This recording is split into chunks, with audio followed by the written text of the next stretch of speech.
What's up, everyone? Welcome to the Fantasy Flex podcast from the Action Network and Fantasy Labs. I'm your host, Chris Raybon.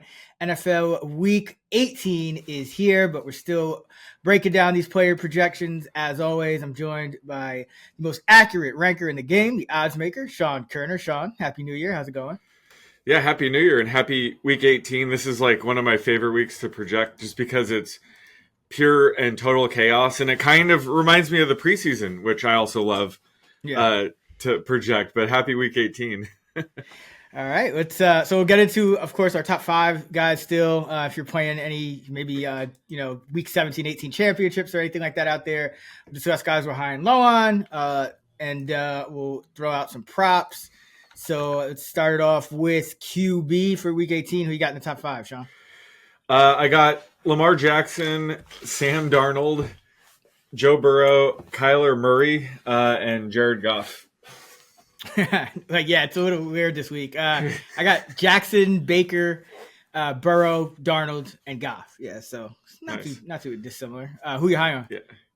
I'm high on Joe Flacco against the Jaguars, and it's very early this week, and this is the trickiest week to project as well.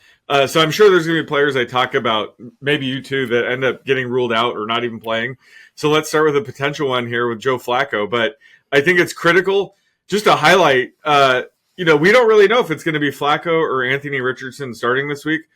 But this is something I pointed out heading into the season that, like, whenever it's a toss-up, it has such a huge impact on all Colts pass catchers, something like I haven't seen before, where, if Flacco's in, like, they're going to have maybe 70 more passing yards to go around. Twice as many completions. Yeah. So it's like, this is insane. So, like, yeah, I'm high on Flacco. He's my QB 12. But the more important thing is just we have to be aware of this, phenomenon. So let's assume Flacco's starting. This is a great matchup against the Jaguars. They have nothing to play for. He just went off last week for 330 yards. I would see, similar game plan this week. And this could be, I don't know, it could be his last start of all time. So maybe he wants to go out with a bang. But if he's in there, again, he's my QB 12 if he's playing. And then that's just a massive boost to, Josh Downs, Michael Pittman, Alec Pierce, maybe A.D. Mitchell, who knows. But it's a huge impact on projection. So I think it's important to talk about. And like I said, he opens week inside my top 12, assuming Anthony Richardson is held out again this week. I mean, it sounds like he will be just because they were – I saw something week that, the Colts are, the one positive is that they got their guy for 2025. So it sounded like they were just throwing in the towel. I mean, clearly they're throwing in the towel if they're giving up 45 points to Drew Lock.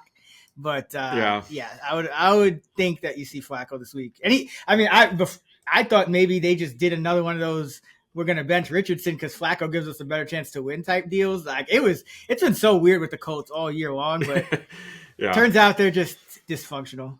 Like many teams, but yeah, right. Whatever. Yeah, I think there's going to be might be a record for 4-win teams this year. Like, oh, really? Win. Yeah, there's just a big. I mean, for all the parity, there's been a big discrepancy. Kind of, maybe it makes sense of why favorites are also having such a good year. As well, there's just kind of a bigger discrepancy between the good and bad teams. But I'm high on Geno Smith this week.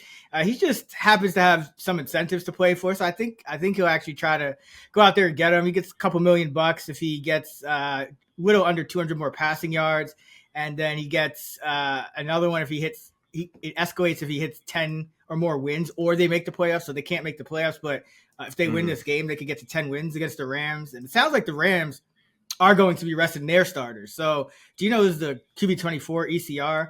I think that they're just going to play like a normal game for him. So especially against the Rams backup defense, I think he should be much higher in this spot. All right. Who are you low on at quarterback, Sean?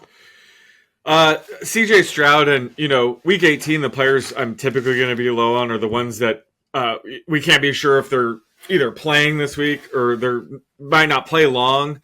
Stroud has had a rough sophomore season. He's been struggling down the stretch. That's not why I'm low on him here, but the Texans, they locked in this 4 seed, so they're probably going to rest starters here. I think the fact that the Titans are 1-point favorites probably means that maybe the Titans will just lose another spread. Yeah, the Titans. The Titans have been favored. I think they closed as favorites against Jacksonville last week. Yeah, wait, they have to be a team like the record. Most times they've been favored, but didn't win many games. Got to be some. We got to ask Evan what the record is on that. But I digress. This is just a game where the Texans don't have much to play for. So maybe by the time you're listening to this, or later in the week, we have clarity on this. But as of now, maybe Stroud opens the game and then they pull him. But again, this is a lot like a preseason game where I'm just projecting some of these starters, if they do play, for maybe a couple drives. So just something to be careful of and aware of, that Stroud is one of a few quarterbacks that could be in that spot this week.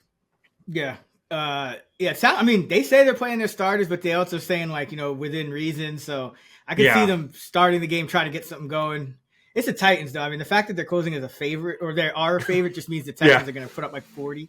It's a revenge spot for the Texans too. So maybe Stroud gets it done, but it's kind of shaky right now. Another guy in that boat for different reasons is Drake May. I'm low on him. It sounds like the Patriots are talking about Milton potentially getting some run here. May did get banged up in that Chargers game, but Patriots also have a chance at that number 1 pick. So I don't know if Drake May plays the full game, even if he does start. So just another guy don't think he gets the full game. So got to be lower on him. All right. Prop. Let's see. Last week, of course, Richardson doesn't even play. Yeah. Let's see. That would been fun though. His prop was 14.5. I was going to hammer the under. I guess we'll never know. Yeah. I mean, he probably wouldn't have got over. They probably still would have given up, 40 points. So that would have been bad. True. Let's go to a fun one. Since what did Joe Burrow do? 8 games in a row with the 300 yards and 3 touchdowns. Yeah. Just give you a simple yes no. Joe Burrow over under 300 yards and 3 touchdowns. He has to get both. Oh, yeah. If he gets both. So yeah, over 2. He has to go over 2.5 touchdowns and over 299.5 yards. Yeah, that's a good one. I'll say, Chase Brown's banged up. I will go with no. Ooh, okay. Steeler Mike Tomlin magic once again. Yeah. Well, to preview our touchdown pod, whatever we're calling it, I think Burrow's going to run one in again. So that'll be my sneaky way to have this not hit. All right. It's risky business with this guy, Burrow. I'm well aware of that. No, it's a great line. It probably is a coin flip, to be honest. Yeah, I mean, it's probably under a coin flip considering he has to do both. But I mean, the fact that he's even done it this long is just they're correlated though. But yeah, he's been so good that if anybody deserves that prop, it's him. All right, let's go to running back. Who's in your top 5 for Week 18? I got Jahmyr Gibbs, Bijan Robinson, Jonathan Taylor, Derrick Henry, and Bucky Irving. Nice. Yeah, I got Bijan Gibbs, Henry, Irving, number 4, and JT. So yeah, nice.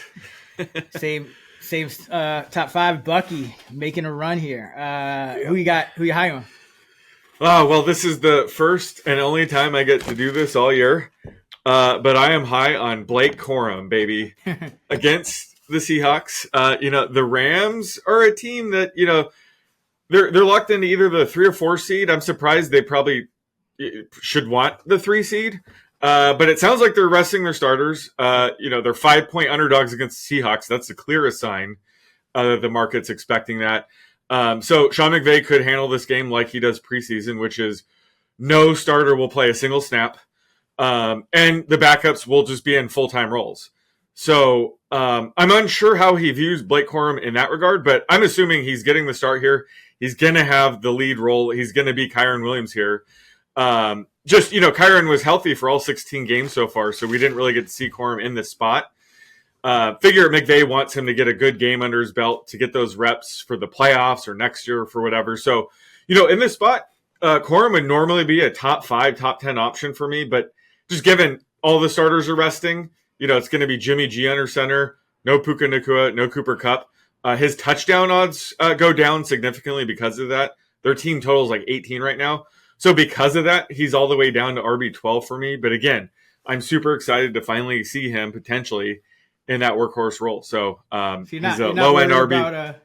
You're not worried about what's his name? Because remember how they rested Corum with the starters in preseason, and they do have 4 running backs on the roster. Yeah, they elevated Cody Schrader. Cody Schrader. Yeah, you're not worried about Schrader. Yeah, this is an evolving situation. It's still early Tuesday morning in week 18, so who the hell knows? But I think that we'll know by the time they play. Like, McVay doesn't mess around too much. Like, he'll just play these guys in full-time roles. But yeah, he rested Corum the entire preseason, which is that's one of the reasons I was high. I'm wondering if he still views him like as like a fringe. Because I guess he's a starting kickoff returner, I guess, quote unquote. Yeah, who knows? But McVay's pretty simple. If they're playing, they're playing a lot of snaps. They're playing a lot of snaps. So like the receivers, they're just playing 3 or 4 receivers. He's pretty straightforward in that regard. So hopefully we have way more information later in the week. Another running back I'm very high on is Tony Pollard, who sat out last week with his ankle injury, and he picked up an illness. I think that's ultimately what ruled him out. So maybe his ankle's healthier now. But Tajay Spears, he's in concussion protocol. Would have to imagine he's out, especially since he recently had one. He's been wearing the bigger helmet. So would imagine they're not going to make him play in this meaningless game. So I'm assuming he's out. But Pollard has incentives this week. He needs 83 rushing yards for $250K, 2 touchdowns for additional $250K. So again, they're 1-point favorites here against the Texans, who might be resting starters. So this could be a big game for Pollard. So he opens the week as my RB11. Yeah, I'm interested to see the injury report with him because, like you said, he came down with like a second injury. So I'm curious as to how healthy the ankle is because he wasn't practicing for like the last month of the year. Yeah, he did suit up a couple of times, but then these last couple of times he didn't, and I would have thought they would have just tried to get him the incentive sooner than week 18. Well, so I'm guessing he was actually hurt. The ankle is obviously why he hasn't been practicing at all for like a month. But I think the flu, like he didn't make the flight because he has the flu. They just probably didn't want everybody to get sick, if you can imagine. So I hope he. Point shaving operation. They probably did want everybody to get sick. Yeah, who knows? But hopefully he's recovered from the flu. Get well, Tony Pollard. And at the same time, it gave him a chance to actually rest his ankle. So he just needs to have a really big week 18 to hit these incentives. What odds would you give me for both of these guys to sit out? For Corum and Pollard? Yeah, I see it coming. We've done this. We do this all the time on like Tuesday morning, and then by like Friday, it's like ruled out. So what would you odds at? 50-50. Yeah, I'm kind of admitting that. And if they're out, then to not play them or bet on them. But I thought that they would be more fun. 50-50. I wanted a longer odds than 50-50. I don't think I can take that. I think exactly. I bet they're playing it as that. I also just really, really wanted to talk about Blake Corum at least once this year. Ryan Rivers, baby. And I think that's more, productive than I'm high on Bucky Irving. He's my top 5 running back. Yeah. Like, everybody knows that. So just give me this moment to talk about Blake Corum. If he sits, he sits. That means that McVay actually values him, which is, a good sign for next year, I guess. Yeah, no, I'm just joking. But I could see it happening though. I could see it happening with these 2 specific guys. But it's I do know that Pollard has the incentive, so it would make sense for them to try to give him that shot. I'm on Khalil Herbert. I mean, Chase Brown has a high ankle. They're holding out hope that he's going to play, but I don't see a running back like Chase Brown playing on that and being that effective. So I think if he does play, I think he's either not lasting the whole game or he's going to play a lot fewer snaps. So either way, I like Khalil Herbert. They seem to just never play Travion Williams as that third string back. So you have a chance that Herbert is in the Chase Brown role at worst, or it's more of like a 50-50 split. I think I just don't see them like pushing Chase Brown to that level. With that ankle injury, so like Khalil Herbert, not as incentive or anything driven, is just kind of an injury, normal injury play. Who you low on at running back? James Cook against the Patriots. Nothing too exciting here. Just the Bills are a team That's probably going to rest starters. They might start the game and play a drive or two. That's kind of what the coach speak has been giving me, which is a typical preseason plan. So I project Cook for around 4 to 5 touches.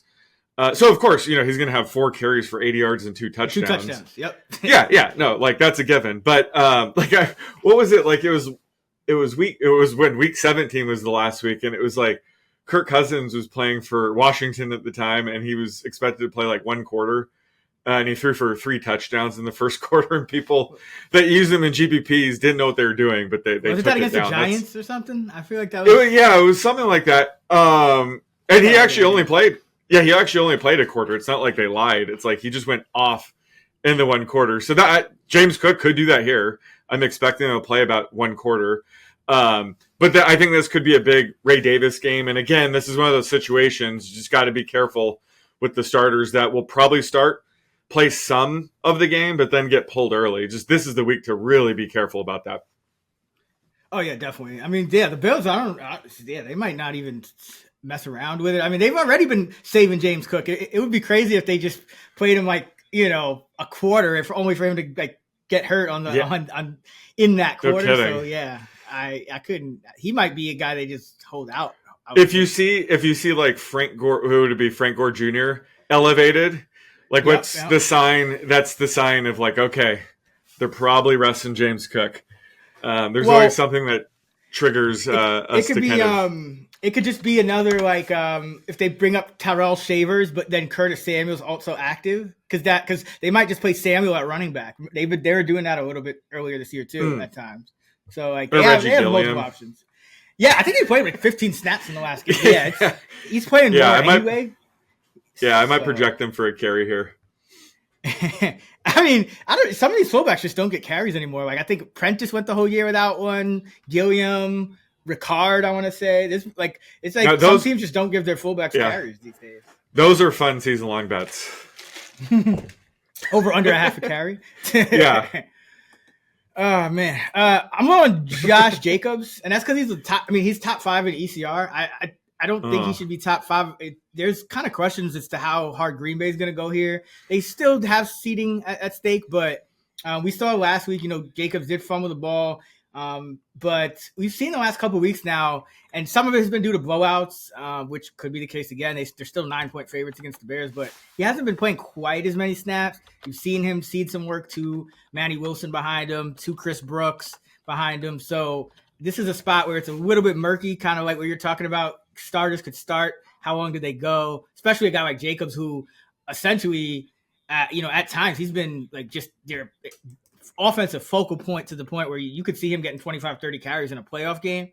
So if they're already know they're going to be like 6-7 seed anyway, they might just not really try to push it with him past, 10, 15 touches, make sure he's right, get going into the next week. So top 5, I think is too rich for Josh Jacobs this week. Yeah. And I think they think highly of Emmanuel Wilson. He mixed in quite a bit, even in like a close competitive game. So good to see him getting a bit bigger workload this week as well.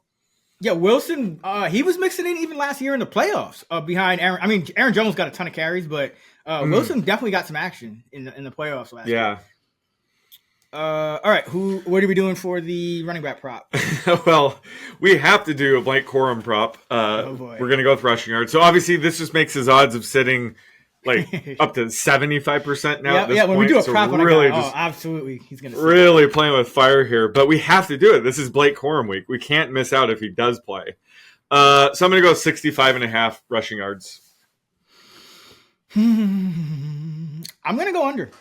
And the reason I'm going to go under is because I just think we're going to see some shenanigans here where like Rivers and Schrader. Rivers was like the backup at one time, and then like, he hasn't touched the ball, or I don't even know if he's played a snap since like Corum took over. And Schrader has been on the active roster all year, but hasn't like played a snap. So I just feel like Sean McVay, if he's ever going to get these guys touches, like I'm not saying Corum won't start the game, but I could see those guys mixing in because like if you keep a guy like Schrader on the active roster, that means you like something, like you like him as a player, but you just didn't have snaps for him this would be the time, right? So I'm convinced that we see some other guys besides just Corum. And that Seattle run D has been better. The Seattle run D has been better since they, they started, they got their secondary a little more shaped up, and they got Ernest Jones, that linebacker. Yeah. So I'll go. Ernest Jones is a beast.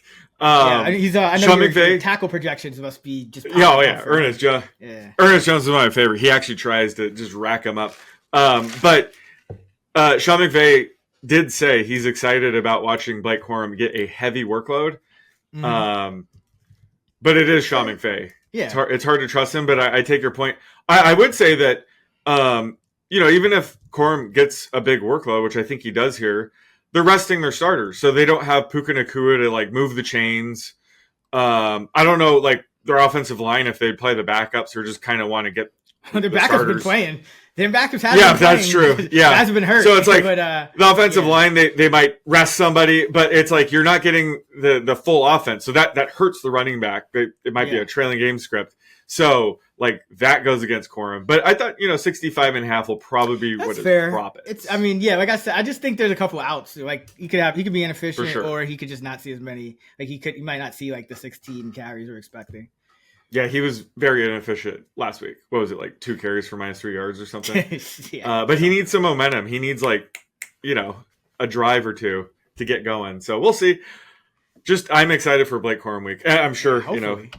15 carries for 50 yards. But again, it's good to see.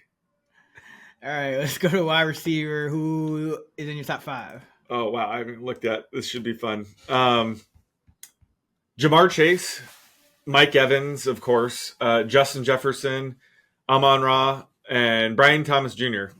Ooh, nice. Yeah. I got Jefferson, Amon-Ra, Chase, Evans, and T. Higgins. Nice. Who are you high on? I'm high on a guy that just missed it, and he probably will be in my top 5 by the end of the week. But it's Courtland Sutton, who just has the ultimate motivation this week because Broncos need to win and make the playoffs. They're facing a Chiefs team that's going to be resting starters, so they should be able to, have their way. He needs 82 yards, I guess, to earn $500,000. So that's a big deal. And he's a player where that's not too far fetched. Like it doesn't take much to get his projection in that range. So if he's already going to be around there, I could see them, force feeding him the ball. Especially if they get a big lead, they can kind of do whatever they want. I would see them, peppering Sutton with targets, or somehow they get in a trailing game script. Just out of necessity, they're going to have to be peppering Sutton with targets. That. So we've seen that a lot with the Chiefs last game of the season. They're like big underdogs, and they either win or barely lose. Yeah, I've seen that too many times. Yeah, they have Wentz starting. I'm not sure like who they're going to have at receiver, but they could be a competitive team here. I could see that happening. That just gives Sutton a very, very high floor. So he opens the week as my wide receiver 6. Might end up in my top 5. The more I look into this, just his floor is massive here. But over who? Over BTJ?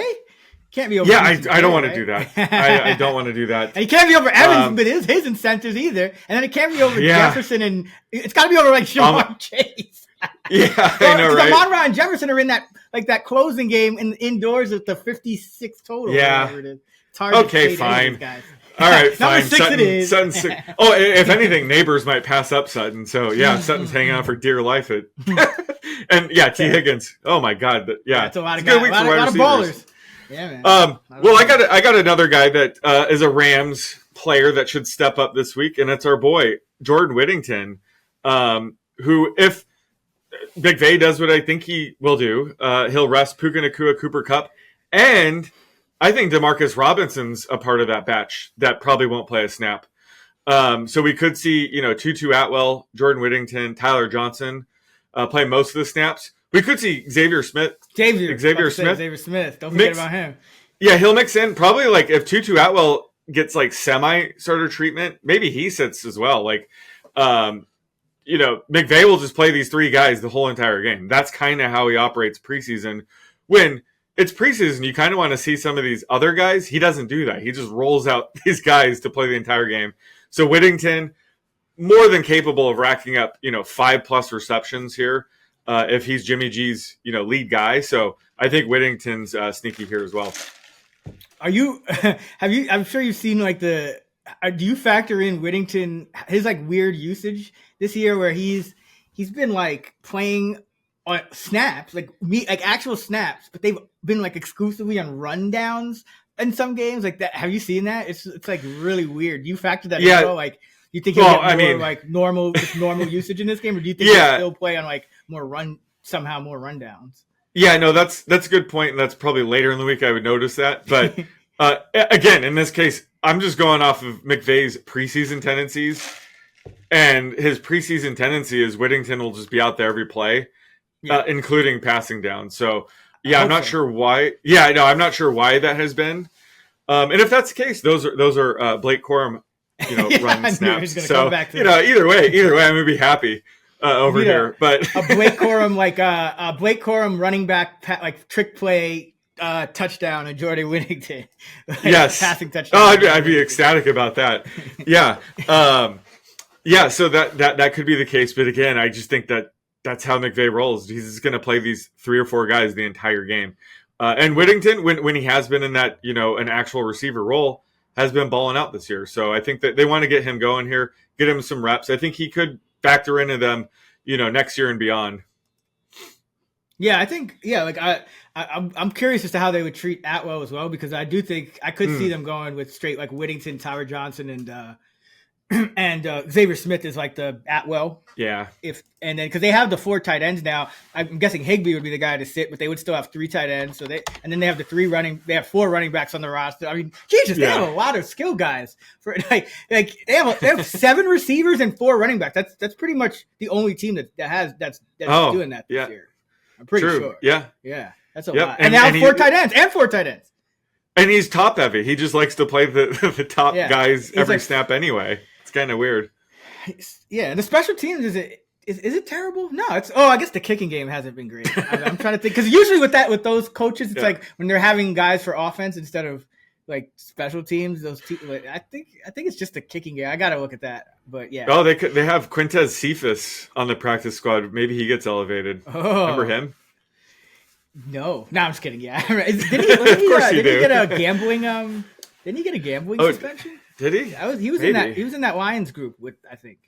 Oh God, bet on his under then. If that's the case. Only if he is. He knows what's up. Yeah. I'm high on Jacoby Myers this week. Nothing really crazy, but he is 96 yards short of 1,000. He hasn't had an 1,000-yard season yet, so I think Aiden O'Connell maybe could take a break from some Trey Tucker for just a couple of plays here to get Jacoby his 96. And you may have a situation where the Chargers aren't incentivized anymore, depending on what happens Saturday. So that could also help. It's heavy zone coverage team. So either way, Jacoby should get his chances here. So he's been a guy that's been playing pretty well all year. Hasn't had really a lot of monster games or been a guy we've talked about much, but he's been pretty consistent. Played well, good target per route rate. Quarterback situation hasn't been ideal, but I can see him blowing up here last game of the season, getting himself his first 1K year. So like him, he's wide receiver 30 at ECR. I think he should be higher with all the question marks this week. Who are you low on at wide receiver? Jalen McMillan, but it's complicated. Yeah, bear with me on this one. Trust me, I'm with you on this. He's a rookie. I thought was sneaky this year. I loved his landing spot on the Bucs. He's been stepping up. He's been on fire. 6 touchdowns in the last 4 games. You and I have both been high on him during this stretch. I would not be shocked if he keeps that going here. But Mike Evans, my God, he has a ton of incentives this week because he needs, 5 catches, 85 yards for like a $3 million bonus. But also, he needs 100 yards for another 1,000-yard season. I think that would really solidify his case for the Hall of Fame. So he's gunning for that. Should see even more targets as a result. And I think in those spots we need to think about, like, if that's the case, like, who would that hurt? And in this case, it'd be McMillan. He's the clear number 2 receiver. And if they're force feeding Evans, those are targets not going McMillan's way. Plus, this is a game. Tampa Bay should win easily. There might not be as many passing attempts in general. Bucky Irving is probably going to just go ape shit against the Saints run defense. So there might not be that much room to give McMillan targets here. Plus, we could see, Sterling Shepard or Cade Otton return this week, which could ding, McMillan a little bit. So, again, McMillan's a guy I'm very high on still. But in this spot where I think everyone's going to be on Mike Evans overs, there could be, a pivot here to kind of fade McMillan because, Evans is going to have to see those extra targets at someone's expense. And I think it could be McMillan here. Yeah, I can see that. It also depends on, I guess, Otton and Shepard. Yep. Although Otton he's been a nothing since Evans returned. Yeah, Evans returned anyway. But yeah, I can see that. I'm low on Quentin Johnston. He's 31st in consensus. I don't know what we're doing with him here. He's gotten to 50 plus. He's gotten to 50 yards twice all year. He hasn't done it in 9 games, so he's very touchdown dependent. It's a game the Chargers could be a little de-incentivized. He still is a starter, so he could play less in that one, but just really hasn't been productive enough, even when he's been on the field, to warrant like a top 30 ranking, even in a slate like this. So I'm low on Quentin Johnston against the Raiders. All right, wide receiver prop. All right, since you said so Sutton he needs 82 yards, right? 83. Okay, he needs 82, 83. Yeah, 82, and then Evans needs what does he need 100 for? Yeah, 85 for the contract, 100 for legacy purposes. Okay, so let's go Mike Evans minus 16.5 against Sutton. That's a good one. Yeah, they both just have massive floor ceiling combos. I'll go with Sutton, but that's a good line. Yeah, it's an interesting one because when you think of these, you never think of like, all right, how are you gonna compare both of them? It's like who has the bigger game here? Because they're both like top 10 options this week. So that's they're both like massive favorites, right? They're both double digit favorites. Yep. So it's 13.5 and the Broncos 10. Yeah, so it's like it's probably not going to be a pass heavy game script, but they should have their way, which again helps them both out. But like everyone's going to be on their overs. It would be interesting to have like a cross, player head-to-head matchup like that to make it a little bit more even. But yeah, I'll take the points here.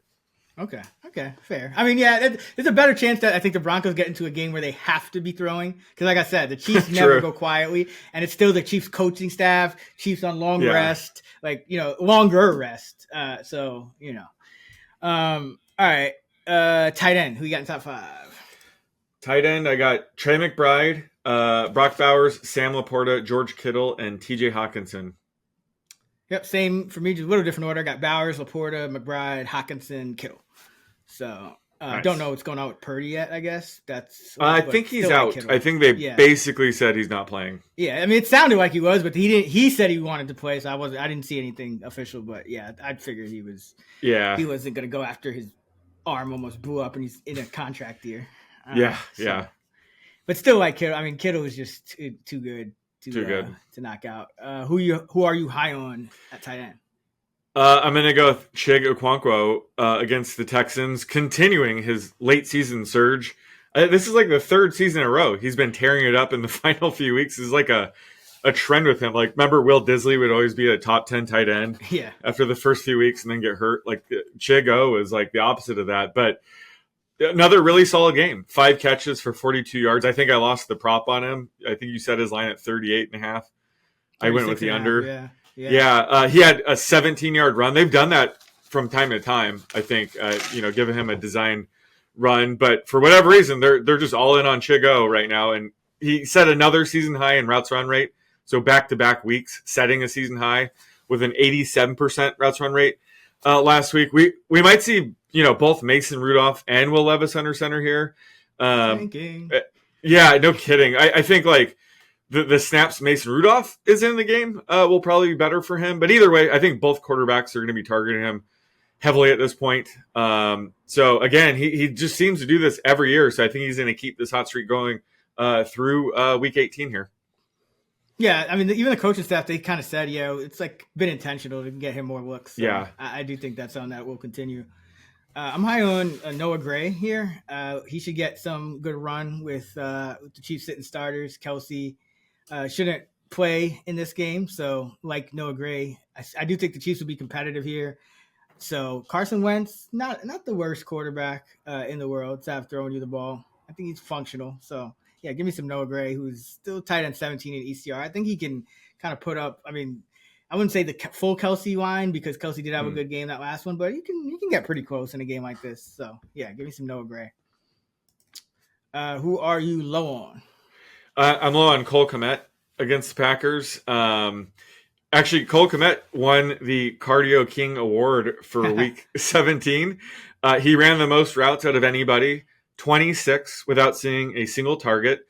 And he's like kind of the favorite in this market right now because he's getting a ton of playing time. But he's seen like a 3% target rate over the past 5 games. It's been insane. And in hindsight, it makes a ton of sense. I think like that's one of the reasons I was low on this year. It's like, they added Keenan Allen and Roma Dunze to the mix, with DJ Moore, obviously. So it's just, going to be tougher for him to command targets. But he's the clear lead tight end at the same time. So, he's impossible to project for targets right now. So he's all the way down to tight end 30. But again, just seeing a ton of playing time, just no targets. Yeah, Caleb Williams just is not looking at the tight end because it's not even like you said. It's not like he's just blocking and he's not getting into the routes. So he's still running a decent amount of routes. So yeah, it's odd. I'm low on Isaiah Likely this week. Not like super low, but I think he's tight end 14 in ECR, and this could be a matchup where if they get out to a big lead, it's just not good for him because he's a tight end that he's going to see a lot of his production when the Ravens are trailing. When they're leading, he has only 13 of his receptions, only 1 touchdown. Tied or trailing, he has 26 receptions, 5 touchdowns. So I just think that this could get out of hand quickly. The Browns might start either DTR or Bailey Zappi in this spot. Ravens 17.5-point favorites. And Mark Andrews is still the number 1 tight end. And I think likely also saw a little bit of a bump with Aguilar out these past couple of weeks, kind of a slot receiver. So if Aguilar's back, that could further kind of cut into Likely's playing time. So, yeah, I think Andrews is the guy you want in this kind of a game script for the Ravens. All right, tight end prop, what you got?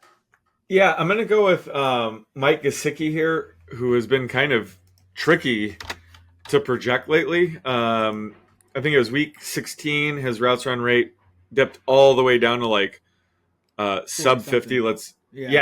39%. There was like no injury reported, but that was the second game in 3 weeks. He had a less than 40% routes run rate. And this is with Tanner Hudson, who was out, who might be back this week. So that could complicate things. But last week, ran around on 72% of Joe Burrow's dropbacks and went off for 10 catches for 86 yards. So I'm going to set his prop at 36.5. I will under. I think against the Steelers, there's always the chance of like Watt and Highsmith, all those guys just kind of wreaking havoc on the game, and that would lead them to put in Sample more for blocking. So I think this is yeah. I mean, it's tricky, but yeah, I think the blocking against the Steelers is something I rather be on the under for Gesicki with. And I mean, we still got T. Higgins in the lineup, and that's generally when his splits have gone under until that last game. So yeah, I'm not gonna overreact. I'm gonna go under for that one. But that's gotcha. He put up 53 against them in week 13, and Higgins was back in that game. Okay, so he was back. He wasn't. Yeah, he has been over. It wasn't as bad as early in the year, but yeah.